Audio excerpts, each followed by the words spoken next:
बनाया गया।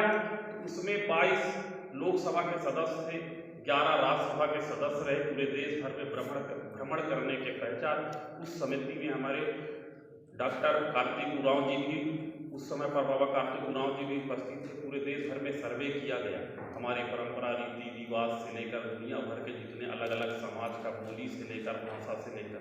और आप हम सबको मालूम है कि जो हमारी आरक्षण व्यवस्थाएं हैं, आरक्षण व्यवस्था लोकमुख कमेटी को जो पालन करता है, यानी हमारी अलग जगह पहाड़ों में रहते हैं, रीति रिवाज है, हम संस्कृति स्वभाव के हैं, ऐसे हमारे जो प्रथाएं हैं, रीति रिवाज है, जिसको हम मानते हैं, लोकमुख कमेटी का जो 4 चीज हैं, उस चीजों को मानते हुए जो एसटी के सूची में रखा जाए। और 1950 में जो आरक्षण व्यवस्था दिया गया, जैसे एससी समाज के लोगों को भेदभाव के कारण आरक्षण व्यवस्था दिया गया, लेकिन हमारे अनुच्छेद 342 में जो 1950 में आरक्षण व्यवस्था दिया गया है, हमारे संस्कृति का संरक्षण करने के लिए दिया गया है। तो इसी प्रकार जब डॉक्टर बाबा कार्तिक उरांव जी ने जब मांग रखा गया कि देश भर के अंदर जब ज्वाइंट पार्लियामेंट्री कमेटी का जो सर्वे करके एक रिपोर्ट पेश किया गया, उस रिपोर्ट में जब जेपीसी का रिपोर्ट जब किया गया उस समय पर, तो रिपोर्ट के दौरान लोकसभा के अंदर बहस हुई। 1970 में बहस 68 से लेकर 70 तक बहस चलती गई। 16 नवंबर 1970 में जब बहस हुई कि हमारे रिपोर्ट जो जमा किया गया है कि धर्मांतरित लोग जो ईसाई मुस्लिम बंधुओं को आरक्षण ना मिले, बहस करने के पश्चात पूरे देश भर के लोकसभा के सांसद सदस्य 348 ऐसे सांसद सदस्य बहस में भाग भी लिए और समर्थन भी दिया गया और ज्ञापन भी दिया गया। लेकिन उसके पश्चात 24 नवंबर 1970 को बहस के पश्चात जब चर्चा हुई लोकसभा के अंदर, तो चर्चा के दौरान पूरे एक बहुमत के रूप में जब चर्चा के दौरान लोकसभा के सांसद सदस्य ने, अन्य समाज के जो लोग हमारे सांसद थे, उन्होंने भी मदद की है। लेकिन 27 दुर्भाग्यवश 27 नवंबर 1970 को लोकसभा भंग हो गई। कहीं न कहीं मेघालय पूर्वांचल के कुछ उसके कारण इंदिरा गांधी के ऊपर क्रिश्चियन मिशनरियों का दबाव आ गया था। दबाव होने के कारण आज तक वह संविधान में संशोधन नहीं हो पाया। इस संशोधन के बिल को लाने के लिए कार्तिक बाबा साहब ने प्रयास करते रहे। उसके पश्चात पूरे जनजाति समाज, पूरे देश के आदिवासी समाज का भविष्य अंधकार में हो गया। उस मांग को लेकर यह जनजाति सुरक्षा मंच का ये कोई नया मांग नहीं है।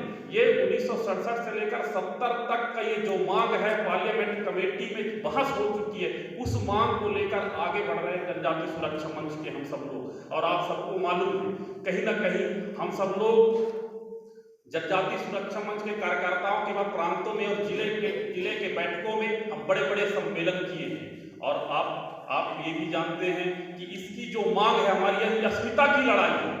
हम सब लोग जानते हैं कि हमारे क्षेत्र के अंदर गांव-गांव, टोला-टोला, मजला में भी आज भी हमारे लोगों को जब परंपरा, रीति रिवाज, प्रथा को संरक्षण करने का अधिकार जनजाति समाज, आदिवासी समाज को है।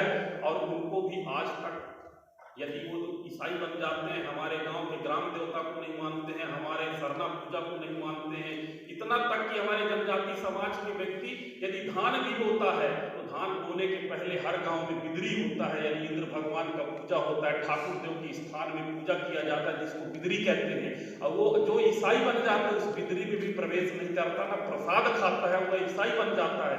जब 1950 को 342 में उस समय पर, इसलिए कि हम अपनी संस्कृति का संरक्षण करने के लिए अधिकार दिया गया है। जब हमारे संस्कृति को आप नहीं मान रहे हो तो आरक्षण किस चीज के लिए? इसलिए मेरे भाई और बहनों, आप सबको मालूम है कि पूरे देश भर के अंदर जो हमारे जनजाति समाज के लोग, जो गांव के हमारे जात से बहिष्कार कर दिया गया, हमारे सयाने लोग जो उस सूची से, अपने जाति से उनको बाहर कर दिया गया है, इसी मांग को लेकर जो डिलिस्टिंग का मांग है कि सरकार अपने उस सूची से डिलिस्ट करे, उस सूची से बाहर करे, इस मांग को लेकर जनजाति सुरक्षा मंच पूरे देश भर में आंदोलन के माध्यम से हम सब लोग काम कर रहे हैं अपनी मांग को लेकर।